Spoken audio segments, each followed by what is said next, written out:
اعوذ باللہ من الشیطان الرجیم، بسم اللہ الرحمن الرحیم۔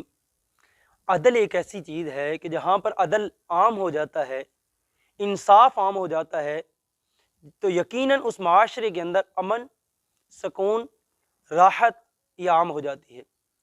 یعنی معاشرے کا بگاڑ جب شروع ہوتا ہے وہ عدل کا نہ ہونا ہے، کہ جب عادل بک جائیں، عدل کرنے والے بک جائیں، عدل کرنے والے اپنے عدل کو چند ٹکوں کے عوض بیچ دیں، تو پھر نظام دنیا ایسے تباہ و برباد ہو جاتی ہے کہ دیکھتے ہی دیکھتے وہ انسان کے جسے اللہ تعالیٰ نے کہا تھا لَقَدْ خَلَقْنَا الْإِنسَانَ فِي أَحْسَنِ تَقْوِيمٍ، وہ ایسے پستی کا شکار ہو جاتا ہے کہ اس کا مقدر ضُرِبَتْ عَلَيْهِمُ الذِّلَّةُ وَالْمَسْكَنَةُ بن جاتا ہے۔ عدل کیسا ہونا چاہیے؟ جناب علی رضی اللہ تعالیٰ عنہ پر ایک یہودی نے بہتان لگایا کہ علی تو نے میری زرہ کو چرائی ہے، میں تجھے قاضی کے پاس لے کر جاؤں گا۔ قاضی کے جا کے کیس سنایا، قاضی نے جناب علی رضی اللہ تعالیٰ عنہ کو بلایا اور کہا علی تیرے اوپر اس یہودی کا الزام ہے، لہذا جواب دو۔ اللہ اکبر۔ اور جناب علی کہتے ہیں فیصلہ سنائیے۔ اللہ اکبر۔ قاضی کہتا ہے ابن حسن، جناب علی کہتے ہیں رک جاؤ۔ کہا علی کیا ہوا؟ تو خلیفہ وقت ہے، میرے سے کوئی غلطی ہوگی؟ کہا قاضی مجھے تم پر یقین ہی نہیں ہے، میرا بھروسہ تم سے اٹھ چکا ہے۔ کہا علی ہوا کیا ہے؟ کہا بڑے بدبخت ہو، مجھے عزت کے ساتھ پکارتے ہو، ابن حسن کہہ کے پکارتے ہو، اور یہودی کا نام لے کر پکارتے ہو، تو زیادتی کرتا ہے۔ مجھے اس تو احترام دیتے ہو، یہودی کو نہیں دیتے، لہذا میں تو اسے اپنا فیصلہ نہیں کرواؤں گا۔ قاضی کیا کہتا ہے علی تجھے ابن حسن اس لیے کہا ہے کہ تیری آنکھوں نے رسول اللہ صلی اللہ علیہ وسلم کے چہرے کا دیدار کیا ہے، صرف اس لیے کہا ہے، اور آپ کی زیادہ میں نے عزت اور آپ کی زیادہ میں نے تعظیم اور آپ کا زیادہ میں نے مقام سمجھ کر آپ کو عزت نہیں دی، بلکہ اس لیے دی ہے کہ آپ کی آنکھوں نے رسول اللہ کا چہرہ دیکھا ہے، چہرے کو چوما ہے۔ کہا یہ فیصلہ ہے۔ کہا علی گواہ لاؤ، گواہ پیش کرو جو آ کر یہ کہہ دے کہ یہ زرہ آپ کی تھی۔ اپنے بیٹے حضرت حسن رضی اللہ تعالی عنہ اور حضرت حسین رضی اللہ تعالی عنہ کو بلایا، کہا بیٹو اپنے باپ کی گواہی دو۔ بیٹے بولے۔ قاضی کہتا ہے میں اس گواہی کو مسترد کرتا ہوں، میں نہیں مانتا اس گواہی کو۔ جناب علی حیران ہو کر کہتے ہیں اگر جنت کے شہزادوں کی گواہی بھی منظور نہیں ہے، اگر جنت کے شہزادوں کی گواہی بھی قابل قبول نہیں ہے، تو پھر گواہی قبول کس کی ہوگی؟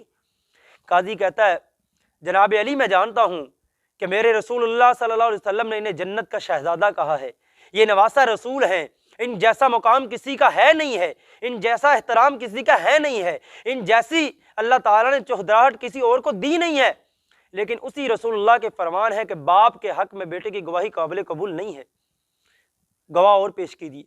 جناب علی نے اپنے غلام کو پیش کیا، کہا مسترد کرتا ہوں اس گواہی کو بھی۔ کہا کیا ہوا؟ کہا مالک کے حق میں غلام کی گواہی کو بھی نبی صلی اللہ علیہ وسلم نے قبول نہیں فرمایا، منع فرمایا ہے کہ غلام کی گواہی مالک کے حق میں قبول نہیں ہو سکتی۔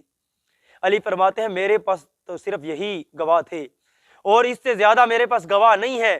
پھر قاضی آپ اپنا فیصلہ سنا دیجیے، علی کو آپ کا فیصلہ منظور ہوگا۔ اللہ اکبر۔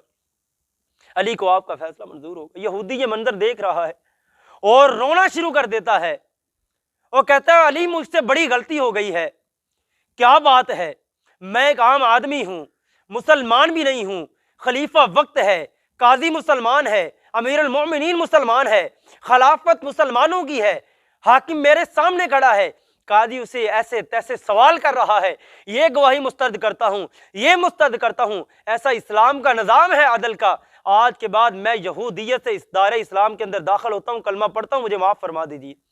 یہ عدل ہے۔ آج عدل کیسا ہے؟ اللہ اکبر۔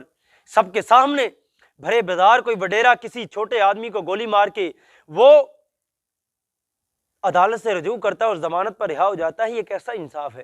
آج پاکستان، بالخصوص پاکستان کے حالات اگر بگڑے ہیں، ہر طرف افراتفری ہوئی ہے، قتل و غارت کے بازار گرم ہے اور چوری ڈاکے اور راہ زنی عام ہو چکی ہے، تو اس کا بڑی سب سے جو ریزن ہے وہ یہ ہے کہ انصاف کا قتل ہو چکا ہے، انصاف ختم ہو چکا ہے۔